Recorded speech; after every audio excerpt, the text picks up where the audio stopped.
하나님 말씀은 고린도후서 5장 1절로 5절입니다. 만일 땅에 있는 우리의 장막집이 무너지면 하나님께서 지으신 집, 곧 손으로 지은 것이 아니요 그 하늘들에 있는 영원한 집이 우리에게 있는 줄을 아느니라. 참으로 우리가 여기에 있어 탄식하며 하늘로부터 오는 우리 처소로 덧입기를 간절히 사모하노라. 이렇게 입었음은 우리가 벗은 자들로 발견되지 않으려 함이라.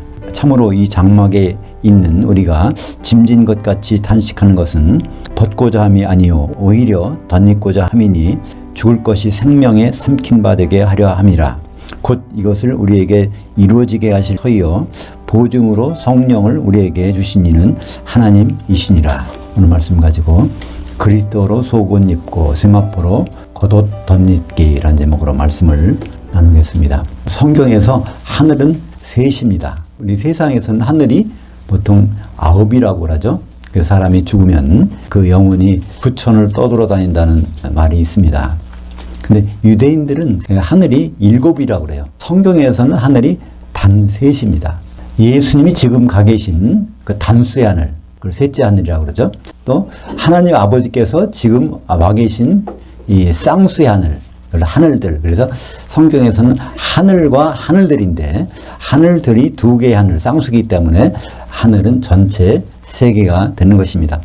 그래서 이 단수의 하늘과 이 쌍수의 하늘을 구분하지 못하면 성경을 이해하는 것이 불가능합니다. 하늘에서 오셨다가 다시 하늘로 가셨는데 하늘들을 뚫고 가셨다. 이런 말이 성경에 있는데 그것이 다 그냥 하늘 되면 도대체 하늘을 뚫고 하늘을 가셨다는 것이 무슨 얘기인가? 도저히 이해가 안 되는 것이죠. 그러니까 만약에 성경을 그대로 보고서 이해할 수 있다면 그건 기적인 것입니다. 예수님도 하늘과 하늘들은 반드시 구분하셨습니다. 우리가 잘 아는 주기도문에서도요, 예수님은 하늘들과 하늘을 구분해 주셨어요. 마태복음 6장 9절로 10절까지입니다. 그러므로 너희는 이렇게 기도하라. 하늘들에 계신 우리 아버지여, 아버지의 이름이 거룩히 여김을 받으시오며 아버지의 통치가 임하시오며 아버지의 뜻이 하늘에서 이루어진 것 같이 땅에서도 이루어지이다. 그러니까 여기서 단수의 하늘은 이 우주가 창조되기 전에 있던 하나님의 하늘입니다. 거기서 하나님은 뜻을 세우셨다는 거예요. 그 뜻이 바로 어디서 이루어지기를? 땅에서 이루어지기를 기도를 하는 것입니다. 근데 이 땅 물론 우리가 밟고 다니는 땅이 아니라 이 마태복음 6장에 나오는 땅은 마태복음 5장 5절에 나온 땅입니다. 온유한 자는 복이 있나니 그들이 땅을 기업으로 받을 것이며, 그래서 이 땅을 가지고 마태복음 6장에서 예수님 말씀하신 것입니다. 그러니까 온유한 자, 하나님께 길들어진 자, 믿음 있는 자가 받게 되는 그 땅은 무엇일까요? 기업이란 말은 상속물이라는 것입니다. 그것은 바로 교회죠. 그러니까 창세전에 셋째 하늘에서 계획하셨던 그 일이 바로 이 우주를 창조하시고 교회 가운데서 그것이 이루어지는 것. 다시 말하면 한마디로 예수님과 교회가 변해서 혼인하는 것. 그것을 주기도문 가운데서 우리 보고 기도하라고 하신 것입니다. 그것은 바로 창세기 2장 24절에 나오는 그 내용이죠. 그러므로 남자가 부모를 떠나 그 아내와 합하여 한 몸을 이룰지로다. 그 혼인할지로다. 근데 그 뜻이 바로 에베소서 5장 32절에 보면 이건 큰 비밀인데 그리스도를 향하여 교회를 향하여에 대해서 말하는 것이니라. 그러니까 그리스도는 신랑이 되고 교회는 신부가 되는 그런 일을 하나님의 뜻이었고 창세전에 이루신 뜻인데 그것을 이제 교회가 그렇게 돼서 완성되기를 기도하는 내용이 주기도문입니다. 그러니까 우리는 주기도문을 이렇게 암송하면서 하나님의 생각을 가지고 우리가 어떻게 되는가를 기억해야 되는데 그냥 예배 마지막 마침표로, 그죠? 예배 끝날 때나 그걸 해버리고 말지 않습니까? 참 딱한 실정인 것이죠. 예수님은 그러면 2000년 전에 이곳에 오셨는데 어떻게 오셨을까요? 하늘에 계신 분이 이 하늘들을 뚫고 이 지구 땅까지 오신 것입니다. 그러니까 첫 단수의 하늘, 셋째 하늘에서 쌍수의 하늘, 하늘들을 뚫고, 그러니까 구름을 통과하시겠죠? 그래서 이 땅에 오셨다가 그 다음에 다시 가셨어요. 근데 가시기 전에 무슨 일을 하셨나요? 십자가에서 피를 흘리셨습니다. 그러니까 십자가에 피를 흘리러 오셨다는 것을 알 수 있어요. 예수님이 오신 것은. 그것이 사도행전 20장 28절. 그 하나님의 피로 사신 교회. 그러니까 예수님이 피 흘리신 것은 각자의 죄를 사하는 목적도 있지만 그 죄사함을 받은 사람들이 한 몸을 이루어 하나님의 장막이 되는 그 일을 위해서 예수님은 피 흘리셨던 것입니다. 그러니까 일단은 피를 흘려놓고 가셨어요. 왜 가셨을까요? 이 교회가 완성되려면 성령이 필요하니까, 그죠? 교회가 성령의 두루마리를 입어야 어린 양의 신부가 될 수 있으니까 그래서 가셨습니다. 그래서 히브리서 4장 14절은 그 예수님의 일을 아주 자세하게 표현하고 있어요. 우리에게 계신 대제사장 예수님은 승천하신 이니. 근데 우리말은 그렇게 번역되어 있지만 원문에 보면 하늘들을 뚫고 지나가신 분이시니 그렇게 되어 있어요. 우리에게 오셨던 분은 다시 하늘들을 뚫고 지나가시면 거기 어딘가요? 단수의 하늘, 셋째 하늘에. 그러니까 지금 그 셋째 하늘에 계신 것입니다. 그러니까 예수님은 지금 여기 안 계세요. 셋째 하늘에 계시죠, 지금. 하나님 아버지는 어디 계실까요? 이 우주 가운데 하늘들에 계셔요. 근데 성령님은 어디 계시죠? 예수님이 셋째 하늘에 가시면 보내시는 게 있어. 그러니까 성령을 보내서 너희 가운데, 너희는 예수님의 제자하고 성도들입니다. 그러니까 교회 가운데 성령이 계십니다. 그러니까 성부, 성자, 성령은 같은 하나님이지만 우리가 볼 때 공간적인 장소가 차이가 납니다. 예수님 말씀하셨어요. 요한복음 3장 13절에 하늘에서 내려온 자, 그러니까 셋째 하늘, 단수의 하늘에서 내려온 자, 곧 인자 외에는 인자, 그러니까 사람의 아들로, 사람으로 오셨다는 거죠. 는 하늘들에 올라간 자가 없느니라. 그러니까 셋째 하늘에 올라간 자. 그러니까 셋째 하늘에는 지금 사람의 모습으로는 거기 예수님밖에 없어요. 물론 천사들이 있겠지만 본문은 우리가 읽은 고린도후서는 장례 예배 때는 단골로 등장하는 것입니다. 그죠? 항상 가면 장례 예배 때 이 고린도후서 5장 1절 말씀이 나오지 않습니까? 만일 땅에 있는 우리 장막집이 무너지면 하나님께서 지으신 집 손으로 지은 것이 아니요 그 하늘들에 있는 영원한 집이 우리에게 있는 줄 아느니라. 그러니까 이 고인은 비록 육신의 장막을 벗을지라도 바로 하나님께서 지으신 거기 천국에서 지금 편히 쉬고 계십니다. 이렇게 목사님이 설교를 하십니다. 그때 등장하는 것이 고린도후서 5장 1절입니다. 그죠? 근데 이 고린도후서 5장은 우리 육신 장막을 얘기하지 않습니다. 우리 육신 장막과 하나님 장막이 우리말 번역은 장막이지만 헬라어 원어에는 거의 구분되어 있어요. 우리 육신 장막을 뭐라고 할까요? 베드로후서 1장 13절과 14절에 보면 이 육신 장막을 스케노마라고 합니다. 베드로는 내가 이 스케노마, 육신 장막을 벗을 날이 가까웠는데 그 전에 꼭 가기 전에 내가 너에게 전할 말이 있다 하면서 베드로후서를 기록한 것입니다. 근데 오늘 나오는 고린도후서 5장이라는 무슨 장막일까요? 이것은 스케노스입니다. 이 스케노스라는 말이 우리의 장막, 이게 우리의 스케노스, 이게 우리가 성도들이 있는 스케노스, 이 장막이 뭘까요? 바로 교회입니다. 이 하나님의 장막이 바로 다른 말로 무엇일까요? 성전이죠. 하나님의 성전은 지금 교회가 하나님의 성전이에요. 고린도전서 3장 16절에 보면 너희가 고린도 교회 보고 말하는 거예요. 너희가 하나님의 성전인 것과 하나님의 성령이 너희 가운데 계시는 것을 알지 못하느냐? 우리 각자의 몸이 성전이 아니라 우리가 교회를 이루고 있다면 그것이 바로 하나의 성전인데 그 성전을 스케노스라고 하고 하나님의 장막, 고린도후서에 나오는 장막인 것입니다. 그래서 이 땅에 있는 지상교회가 무너질 날이 있다는 거예요. 언제 무너질까요? 우리는 그 시대를 압니다. 예수님 오시면 이 지상교회는 다 무너져 버려. 왜 그럴까요? 예수님 만나러 다 올라가야 되니까. 죽은 자는 부활해서, 산 자는 몸이 변해서 올라가는 장면이 있지 않습니까? 그때 올라가고 나면은 그 텐트에서 기둥들이 빠지면 그 장막제 무너지는 것입니다. 그러니까 이 지상교회 우리는 건물이 아니죠. 우리가 교회를 이루고 있는 그 지상교회는 없어집니다. 그래서 결국 하늘들이 바로 공중이죠. 공중에 있는 영원한 집. 근데 이 영원한 집은 이것도 헬라어 원어에는 뭐로 되어 있냐면 아이오니오스라는 단어로 되어 있습니다. 한 시대의 집이라는 거예요. 한 시대. 성경에서 한 시대라는 것은 예수님의 시대. 그러니까 지금 세상 시대가 끝나면은 예수님 시대, 그때는 바로 천년왕국입니다. 그죠? 천년왕국이 지나면 새 예루살렘부터 그 세세토록, 그거는 끝이 없는 시간이죠. 그래서 이것은 천년왕국을 의미합니다. 하늘들에 있는 영원한 집, 그건 하늘들에 있는 천년왕국을 말하고 있는 것입니다. 그래서 영생도 우리는 영원히 사는 것이라고 생각하는데 영원히 사는 것이 아니고 천년을 예수님과 같이 지내는 것, 그것을 영생. 세세토록 예루살렘에서 지내는 것, 새 예루살렘, 그거는 무궁한 끝이 없는 시간인 것입니다. 그러니까 하나님은 하나님의 통치의 일을 어떻게 시작했습니까? 그 일은 하늘들을 창조하는 것부터 시작했습니다. 창세기 1장 1절을 원문대로 번역하면 무한 태초에 삼위의 하나님이 엘로힘이니까 삼위의 하나님이 하늘들을 그리고 땅을 창조하시니라. 그래서 하늘들을 먼저 창조하시고 그 우주 가운데에 지구도 창조하셨다는 그걸 나눠서 설명하고 있어요. 시간이 달라요. 우주 창조는 보통 우리 물리학에서 어떻게 생각합니까? 물리학에서 이 우주는 언제 생겨났다고요? 138억 년 전. 138억 년 전에 이 우주가 생겨났다는 것이 물리학자들의 공통된 의견입니다. 근데 땅은 언제 생겨났어요? 46억 년 전에. 정확히는 45.5억 년 전에. 이건 방사성 동위원소나 다른 걸 통하면 이 계산이 나옵니다. 그래서 하나님은 성경에 있는 대로 그대로예요. 먼저 이 하늘들을 창조하시고 그리고 나서 이 지구라는 땅을 창조할 시간차를 두고 창조하셨다고 되어 있습니다. 하늘들을 창조하는 것으로부터 하나님 일은 시작되는데 하나님 일은 언제 끝날까요? 하늘들에다가 장막 씌는 일로 하나님은 끝납니다. 그 일은 요한계시록 12장 12절에 나옵니다. 그러니까 하늘들이라는 말은 많이 나오지만 요한계시록에서는 하늘들이 딱 한 번 나와요. 그게 12장 12절.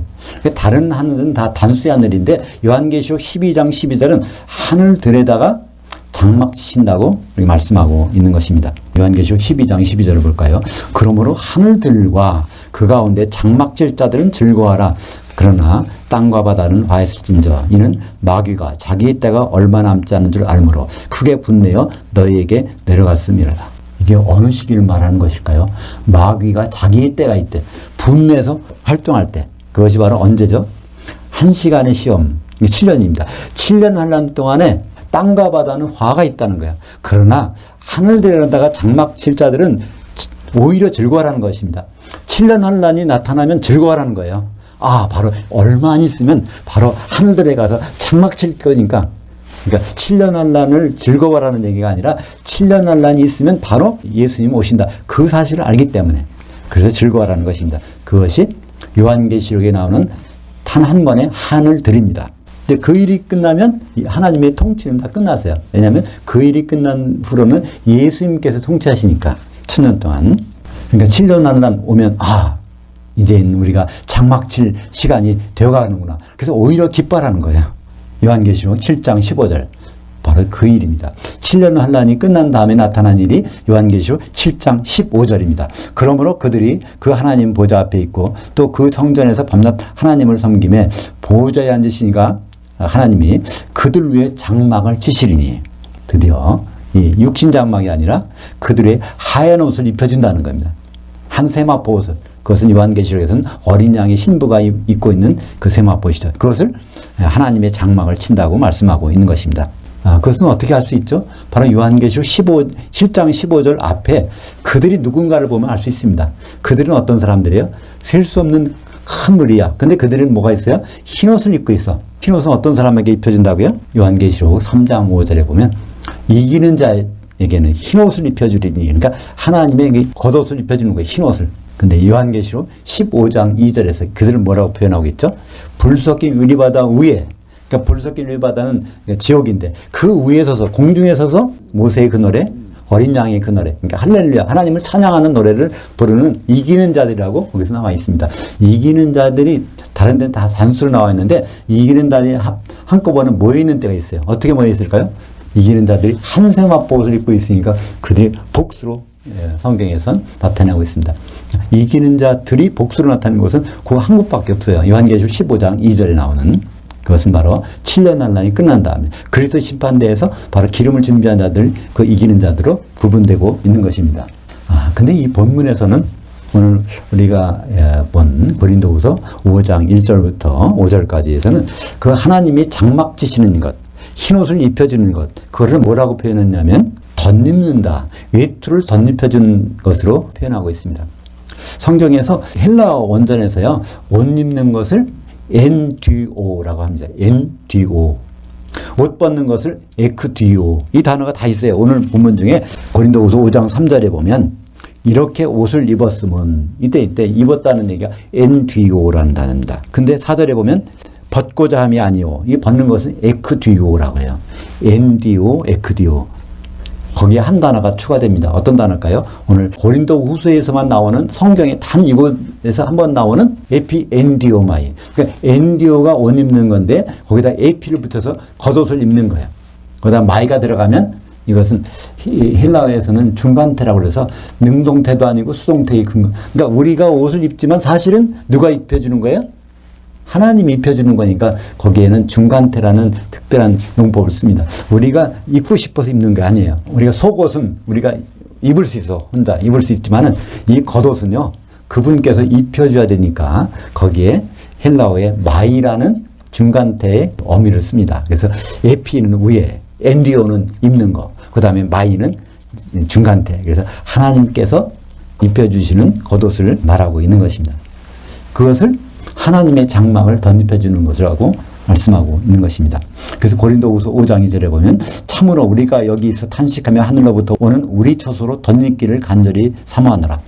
이 외투는요, 겉옷은요, 이 세상에는 없어. 셋째 하늘로부터 내려와야 돼. 성령의 옷은 속옷이에요. 그걸 입고 있으면 주님 오실 때 그걸 덧입혀 주시는 거예요. 누구한테? 이기는 자들, 흰 옷 입은 이기는 자들한테 덧입혀 주시는 것입니다. 고린도후서 5장 3절에 이렇게 입었으면 우리는 다 교회에 있는 사람들은 모집을 입었다는 거예요. 입었으면 우리가 벗은 자들로 발견되지 않으려 함이라. 오늘 예배 시작하기 전에 제가 권사님들한테 물어봤는데 지금도 속옷을 안 입고 겉옷만 입는 사람이 있나요? 질문했습니다. 그래서 오늘 이 설교 가운데 그 내용이 있기 때문이죠. 속옷을 입은 사람만이 겉옷을 입을 수가 있어요. 그죠? 네, 그래서 반드시 우리가 속옷을 입고 있으면 우리가 벗은 자들로, 벗은 자는 겉옷을 못 입으니까 그 말씀이 있기 때문에 제가 그 질문을 했던 적이 있습니다. 그러면 우리는 무슨 속옷을 지금 입고 있어야 될까요? 로마서 13장 14절에 그 말씀이 있습니다. 오직 주 예수 그리스도를 옷 입으라. 이 말씀이 있어요. 우리는 주 예수 그리스도를 옷 입고 있어야 돼. 근데 주 예수 그리스도를 어떻게 옷 입고 있나요? 막연하지 않습니까? 근데 성경은요, 너무나 자세하고 친절해요. 어떻게 하는 것이 주 예수 그리스도를 옷 입는 것인지 우리에게 갈라디아서 3장 27절에 말씀해 주고 있습니다. 누구든지 그리스도와 합하기 위하여 세례받은 자는 그리스도로 옷 입었느니라. 이 말씀은 사도 바울이 했는데 사도 바울은 에베소서 4장 5절에 세례가 몇 가지요? 세례는 한 시대에 한 가지입니다. 물 세례가 있는 반면에 성령 세례가 있고 성령 세례 못 받은 사람들은 불지옥에서 불 세례 받는다는 거예요. 그러니까 지금은 우리가 다 성령 세례를 받고 있는 시대입니다. 그러니까 성령 세례 받는 것이 바로 그리스도를 옷 입는 것이라는 것을 말씀하고 있습니다. 다시 말해서 기름 준비한 자들은 바로 그리스도를 옷 입은 자예요. 근데 기름이 없다면 그것은 옷을 벗은 자예요. 처음에는 우리는 입었지만 우리는 다 옷을 입은 자들입니다. 교회는 옷 입은 자들로 구성되어 있어요. 성령에 있는 충만한 사람들로 구성되어 있어요. 그러나 거기에 성령이 소멸된 사람이 있을 수 있어요. 그 사람들은 누구일까요? 옷을 벗은 자가 되는 거죠. 우리가 절대로 그런 자가 됐으면 안 될 것입니다. 주님은 주의 날 공중으로 오십니다. 이 공중이 어디라고 그랬죠? 하늘들에 있는 공중입니다. 근데 주님 오실 때 뭐가 있을까요? 주님은 신랑으로 오시는데 그 혼인 만찬 전에 심판이 있어요. 그때 뭐를 보실까요? 기름이 있는지 없는지. 그러니까 기름이 있는지 없는지는 우리가 속옷을 입고 있는지 빨고벗어 입고 있는지 그걸 보신다는 것입니다. 왜냐하면 기름이 속옷을 입고 있는 사람을 모아서 한 신부로 삼아서 결혼하시니까, 혼인하시니까 반드시 심판이 있는 것입니다. 바로 마태복음 25장 10절이 그 내용이죠. 신랑이 오므로 준비했던 자들은 함께 혼인 만찬에 들어가고 문은 닫힌지라.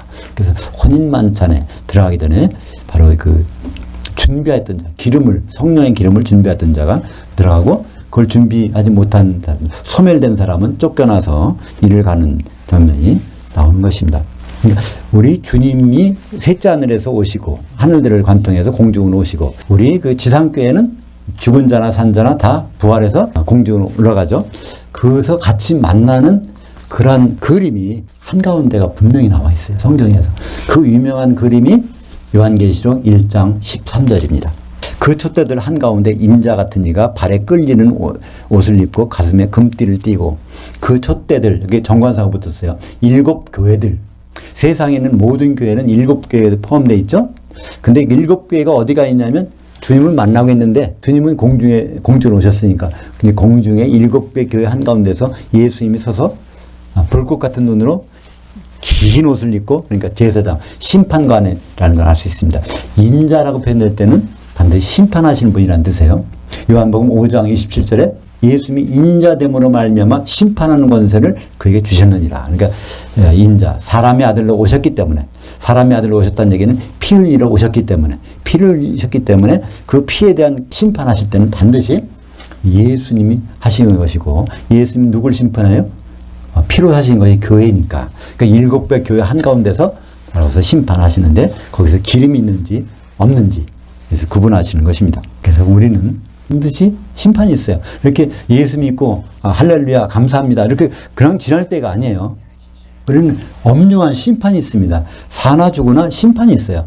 그것을 성경에서는 그리스도의 심판대라고 말씀하고 있습니다. 고린도후서 5장 10절입니다. 이는 우리가 다 반드시 그러니까 예외 없이 그렇습니다. 예수 믿는 사람들은 그리스도 심판대 앞에 나타나게 되어 각각 선악간에 그 몸을 통하여 행한 것에 따라 상벌을 받으려 하심이라. 상을 받든지 벌을 받는 거예요. 그때 그 상은 뭘까요? 영생. 그 벌은 무엇일까요? 영벌. 1000년 동안 예수님과 같이 지냈느냐? 1000년 동안 지옥에서 불의 가운데 고통당하느냐? 그 심판이 바로 그리스도의 심판대입니다. 그리스도의 심판대를 마태복음 25장 40절에서 예수님은 아주 선명하게 설명해 주셨어요. 양과 염소의 비유를 해서 예수님은 설명해 주셨어요. 그때 심판하는 그 내용, 근거를, 기준을 말씀해 주십니다. 그 기준을 볼까요? 마태복음 25장 40절은 너무나 중요한 것입니다. 우리가 중대한 시험을 앞두고 있는데 시험의 그 출제, 양식, 경향과 답안지야. 모든 걸 포함하는 게 마태복음 25장 40절입니다.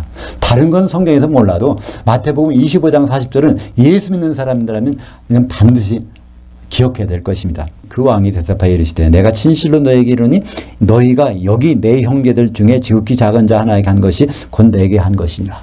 여기 있는 내 형제, 그리스도 심판대의 내 형제, 예수님이 영광의 보좌에 앉아서 거기 내 형제, 그것이 바로 마태복음 19장 28절에 사도들이라고 말씀하고 있습니다. 12사도들이 그 심판의 보좌에 앉아서 12지파 성도들을 심판하리라. 그러니까 여기 있는 내 형제 중 지극히 작은 자 하나, 이것은 바로 신약 성경의 아주 작은 부분까지라도 이걸 대우를 했느냐 안 했느냐는 예수님을 그렇게 대우했느냐 안 했느냐로 평가하시겠다는 것입니다. 근데 우리는 이 말씀을 모르기 때문에 기억이 사라지기 때문에 성경을 안 읽잖아요. 우리는 일주일에 가도 성경을 안 읽어. 한 달이 가도 안 읽어. 1년이 가도 안 읽어요. 그것은 뭐 때문일까요? 예수님을 대접하지 않는 것입니다. 왜냐하면 그 중에 지극히 작은 부분까지라도 대접하면 나를 대접한 것이라고 말씀하시고 그때 판결은 뭐로 나온다고요? 영벌, 영생으로 나눠주는 것입니다. 그러니까 사도들의 말은 얼마나 중요할까요? 사도행전이라는 뜻이 무엇이죠? 사도들이 다니면서 한 일을 기록하는 것이 사도행전입니다. 다른 말로는 무엇일까요? 성령 행전이에요. 성령께서 하시는 일. 그러니까 사도들이 하는 일은 거기에 뭐가 나타나요? 반드시 성령이 하는 일이 나타나. 그러니까 베드로가 처음에는 사도행전 전반에 많이 나타나죠. 근데 베드로에게서 성령이 떠난 다음에는 누가 나타나요? 사도 바울에게 성령이 임하면서 나타나는 게 있죠. 베드로에게 결정적인 실수가 뭐였죠? 사도행전 10장에 고넬료 가정에다가 사도가 말씀을 전할 때 성령이 임했어요. 그런데 거기다 대고 물세례를 주라고 그러니까 이건 완전히 예수님의 뜻에 반역하는 것입니다. 그래서 고넬료 가정에서 말씀 전한 다음에는 예수님은 베드로를 한 번도 사용한 적이 없습니다. 그러다가 마지막에 모든 것을 깨닫고 베드로전서와 베드로후서를 기록하고 생을 마감한 것을 볼 수 있습니다. 그러니까 사도들의 말, 이게 신약 성경을 읽으면 읽을수록 거기에서 뭐가 나와요? 성령이 우리에게 충만하게 됨을 알 수 있습니다. 사도행전 2장 41절도 그렇잖아요. 오순절날 사도들이 성령 충만하고 그들이 입으로 말을 할 때 그 말을 받아들이는 사람에게는 3,000명의 바로 성령이 세례가 임한 것을 나타내고 있습니다. 오늘 말씀은 고린도후서 5장 4절입니다. 참으로 이 장막에 있는 우리가 짐진 것 같이 탄식하는 것은 벗고자 함이 아니요 오히려 덧입고자 함이니 죽을 것이 생명에 삼킨 바 되게 하려 함이라. 우리가 이 탄식하는 것, 우리가 이 속옷 입고 있는데 이게 별로 이 세상 사원에는 도움이 안 돼. 그러니까 참 탄식할 수 있어요. 근데 이걸 벗으려고 하는 것이 아니라 바로 우리는 덧입을 순간을 기다린다는 것입니다. 왜냐하면 예수님이 한 세마포옷을 입혀주실 것이기 때문에 그렇습니다. 그러니까 죽을 것이 생명에 삼킨 바 되게 한다는 거예요. 이게 무슨 말일까요? 영벌을 받을 건데 이 속옷을 입고 있으면 영생으로 있게 된다는 것입니다. 앞으로 우리 앞에는 두 가지가 있어요. 영생이냐 영벌이냐 지옥 가느냐 예수님과 같이 천년왕국에서 하느냐 이 두 가지가 있는데 그것을 위해서 이 속옷을 그리스도의 옷을 성령 세례를 입고 있는 것을 아주 무겁지만 우리는 탄식하면서도 이걸 입고 있다는 것입니다. 마태복음 25장 46절에 바로 그 말씀이 있지 않습니까? 그들은 영벌에 의인들은 영생에 들어가리라 하시니라. 우리가 성령의 속옷을 입고 있다면 심판날에 영벌 대신에 영생의 세마포옷을 겉옷으로 입게 될 것입니다. 그 세마포 겉옷 모습을 볼까요? 요한계시록 19장 6절부터 8절까지인데 중간에 좀 생략하고 읽겠습니다. 할렐루야 전능하신 이가 통치하셨도다. 전능하신 하나님께서 통치가 끝났다는 거예요. 하나님이 통치가 끝났으니까 바로 하늘들에서 장막 치는 일이 벌어졌다는 거죠. 그 내용이 나옵니다. 어린 양의 혼인이 이르렀고 그의 아내가 자신을 준비하였으므로 우리는 주기도문을 읽을 때 아버지의 통치가 임하시오며 근데 그 언제 임하는지를 우리 기억하지 않잖아요. 근데 그 통치가 언제 임했냐면 요한계시록 19장 6절에 할렐루야 전능하시니가 통치하셨도다. 그 내용이 뭐냐면 어린 양의 혼인이라는 것을 성경은 우리에게 말씀해 주고 있습니다. 근데 그 어린 양의 아내의 모습을 보여주고 있습니다. 그의 아내가 자신을 준비했으므로 그 세마포옷을 입게 하셨는데 그 세마포옷은 성도들의 의로움들이더라. 여기서 어린 양의 아내는 하나고 세마포옷도 한 벌이에요. 한 벌 옷을 누가 입고 있습니까? 성도들이 의로움들. 그러니까 성도들이 다 속옷을 입은 성도들, 성령에 충만한 성도들이 그 위에 덧입고 입고 있는 것이 그 겉옷이 뭐예요? 한 세마포옷입니다. 그것이 바로 하나님의 장막을 입고 있는 거예요. 그 하나님의 장막이 결국 뭐가 되죠? 어린 양의 신부가 새 예루살렘. 그러니까 새 예루살렘 성은요, 다시 말해서 하나님의 성전입니다. 요한계시록 21장 20절 21절에 보면 내가 성 안에 들어가서 봤더니 성전이 안 보이고 전능하신 이와 어린 양이 바로 성전이 되심이라. 그래서 새 예루살렘 성 전체가 하나님의 성전이고 하나님의 장막입니다. 그러니까 어린 양의 아내가 둘러 입은 한 세마포옷이 바로 이기는 성도들이 함께 입을 겉옷인 것입니다. 그러니까 속옷 입은 자에게 겉옷을 입혀주신 것이지 속옷을 벗고 있으면 겉옷은 입혀줄 수가 없는 것입니다. 고린도후서 5장 5절입니다. 곧 이것을 우리에게 이루게 하실 터이고, 그러니까 그런 일이 이제 우리에게 이루어질 텐데 그 보증이 있다는 거예요. 이것만 있으면 그런 일이 이루어져. 그러니까 보증으로 성령을 주신 이는 하나님이시니라. 오늘 본문에는 하나님이라는 말이 두 번 나와요. 1절에서 나오고 5절에서 나오는데 만일 땅에 있는 우리의 장막집이 무너지면 하나님께서 지으신 집, 5절에 우리에게 주신 이는 하나님이시니라. 근데 하나님 앞에 여기는 특이하게 뭐가 빠졌어요? 정관사가 빠졌어요. 그러니까 구약의 하나님은 삼위 하나님이니까 복수니까 특정할 필요 없어요. 근데 신약의 하나님은 떼오스는 단수니까 성부인지 성자인지 성령인지를 구분하기 위해서 반드시 정관사가 붙습니다. 호떼오스라는 정관사가 붙어요. 그래서 예를 들어서 하나님이 피로 사신 교회, 그때는 거기에 정관사, 그 하나님이 피로 사신 교회야. 그러니까 그 하나님은 누굴까요? 예수님, 성자 하나님이 피로 사신 교회야. 근데 고린도전서 3장 16절에 보면 너희가 그 하나님의 성전인 것과 그 성령이 너희 안에 계신 것을 알지 못하냐. 그러니까 그 하나님, 성령의 하나님이 바로 교회 가운데 있다는 거예요. 그때 고린도전서 3장 16절은 그 하나님은 성령의 하나님이고 사도행전 20장 28절에 그 하나님은 바로 예수님 십자가에 피 흘렸으니까 그 예수님의 그 하나님입니다. 근데 오늘 고린도후서에서는 하나님이 두 번 나오는데 여기는 정관사가 없어요. 왜 없을까요? 이것은 성부나 성자나 성령만을 말하는 게 아니라 하나님 전체의 장막, 그러니까 특정하지 않는 것입니다. 성부 하나님이나 성자 하나님이나 성령 하나님이나 동일한 것은 바로 하나님의 장막을 만드는 일은 같이 하신다는 것을 알 수 있는 것이죠. 그럼 오늘 앞으로 우리가 닥칠 영생과 영벌이 있는데 영생의 내용을 좀 더 한번 구체적으로 살펴볼까요? 영생이라는 것은 세마포옷을 같이 입고 주님과 함께 공중에서 통치하는 것입니다. 영의 몸을 입은 상태니까 공중에 있죠. 지상에 내려오지 않는 것이죠. 그 천년왕국에 들어가서 사는 것이 바로 영생이에요. 누가 더불어? 주님과 더불어. 그 일에 대해서 설명한 것이 요한계시록 20장 4절입니다. 요한계시록 20장 4절은요. 사도 요한이 천년왕국이 막 끝나고 백보자 심판 저 장면에서 그들을 기록한 거예요. 백보자 심판에 심판대에 앉아 있는 그들을 보면서 이들이 어떤 사람이냐면 천년 동안 왕노릇하는 사람인데 누가 더불어 예수님과 더불어 왕노릇하는 사람이라는 거예요. 그것이 바로 천년 동안 사는 거니까 그건 아이오니오스 한 시대 영생입니다. 영생의 내용이 바로 요한계시록 20장 4절입니다. 또 내가 보좌들을 보니 거기에 앉은 자들이 있어. 이게 백보자 심판대에 이기는 자들이 성도들이 앉아서 이제 세상 사람들이 심판하는 거예요. 심판하는 권세를 받았더라. 그들은 천년 동안 살아있어 그리스도와 더불어 통치를 했었나니. 이 천년 동안 사는 것이 다른 말로 영생, 아이오니우스 조이라고 해서 영생입니다. 그들은 철장을 가지고 만국을, 천년왕국을 다스리던 이기는 자. 그러니까 요한계시록 2장 26절 27절에 보면 이기는 자 보고 만국을 다스린다고 되어 있어요. 철장을 가지고. 예수님 철장을 가지고 다스리는데 그 이기는 자들도 예수님과 같이 있으니까 만국을 천년 동안 공중에서 다스리는 것입니다. 그러니까 우리는 여기서 어떤 것을 알 수 있죠? 하늘들이 바로 공중이고 거기에서 한번 올라가면 지옥에 떨어지지 않는 한은 거기에서 예수님과 더불어 있는 거예요. 천년 동안. 그러니까 성도들의 장막집은 어디에 있을까요? 계속 공중에서 있는 거예요. 그죠? 천년왕국 때도 공중에서, 예수님 만날 때도 공중에서, 그 다음에 백보자 심판 때도 공중에서 있는 겁니다. 근데 영벌에 들어가는 사람은 어떨까요? 영벌에 있는 현장을 설명하는 것이 요한계시록 20장 5절입니다. 그 나머지 죽은 자들은 그 천년의 차이까지 살지 못하더라. 천년왕국 동안에 이들은 어디 가서 죽어 있어. 어디 가서? 지옥에 던져져서 죽어 있습니다. 불섞인 유물이 바다 가운데서 거기 죽어 있는 거예요. 그들이 죽어 있는 것을 어떻게 알죠? 요한계시록 20장 13절에 보면 그 바다가 죽은 자들을 내어주매. 그래서 그 바다에서 다시 살아나는 것.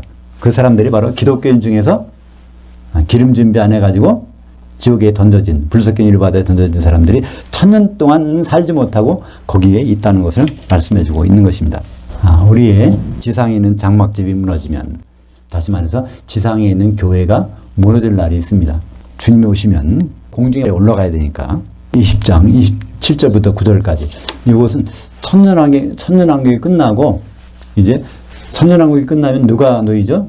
마귀가 무정에 들어갔다가 그 무정에서 꺼내가지고 누굴 유혹합니까? 지상에 천년 동안 잘 살고 있던 그 불신자 백성들, 그들을 미혹하니까 그들을 데리고 어디로 올라가요? 지면 위로 올라가서, 지면에서 싸우는 거 아니에요. 지면 위로 올라가 보니까 거기 뭐가 있어요? 공중에 올라가 보니까 성도들의 진과, 그것이 바로 하나님이 사랑하시는 그 도시, 도성이라는 거예요. 그것을 두루매. 그러니까 여기서 뭘 알 수 있습니까? 여전히 성도들이 있는 곳은 지상이 아니라, 지면이 아니라 공중이라는 것을 알 수 있습니다. 그리고 이제 천년 동안 살았던 지상 백성들도 결국은 공중에 와서 성도들을 두르고 있지만 불이 내려와서 어디서? 셋째 하늘에서 불이 내려와서 그들을 타 죽이는 장면을 묘사하고 있는 것입니다. 천년이 참에 사탄이 그 옥에서 놓여 사방 백성들을 미혹하며 그들이 지면 위로 올라가서 성도들의 진, 곧 사랑하시는 그 성을 두르며 하늘에서 불이 내려와 그들을 태워버리고, 이것이 바로 천년왕국 후에 공중에서 보이는 장면, 요한계시록 20장 7절로 9절까지 내용입니다. 사랑하는 여러분, 우리 예수님은 하늘에서, 셋째 하늘에서 하늘들로 오십니다. 그 하늘들이 공중에 있는 것이죠. 우리는 그때 이 지면에서, 또 무덤 속에 있는 성도라도 부활해서 다 영의 몸을 입고 공중에 가서 예수님을 만나게 될 것입니다. 근데 그때 유일한 것이 있어요. 그죠?